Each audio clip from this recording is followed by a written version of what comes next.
কখনো কি একটু থেমে প্রকৃতির দিকে তাকিয়ে দেখেছেন?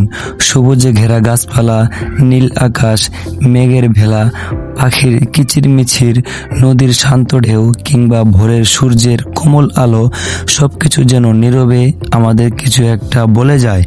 এই সুন্দর পৃথিবী আমরা নিজেরা তৈরি করিনি, একজন মহান স্রষ্টা তার অসীম কুদরতে এই প্রকৃতিকে সাজিয়েছেন। একটি ছোট ফুলের সৌন্দর্য, একটি পাতার গঠন, আকাশের বিশালতা, এসবের দিকে তাকালেই বোঝা যায় আল্লাহর সৃষ্টি কত নিখুঁত। কিন্তু আমরা অনেক সময় এতটাই দুনিয়ার ব্যস্ততায় ডুবে থাকি যে চারপাশের এই নিয়ামতগুলো দেখেও দেখি না। প্রকৃতির সৌন্দর্য শুধু চোখে প্রশান্তি দেয় না, এটি আমাদের স্রষ্টাকে স্মরণ করিয়ে দেয়।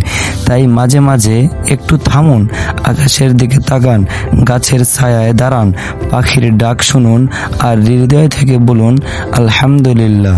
কারণ এই সুন্দর পৃথিবী, এই নির্মল বাতাস, এই সবুজ প্রকৃতি সবই আল্লাহর অশেষ রহমত। প্রকৃতিকে ভালোবাসুন, তার যত্ন নিন এবং প্রকৃতির প্রতিটি সৌন্দর্যে আল্লাহর কুদরত অনুভব করুন।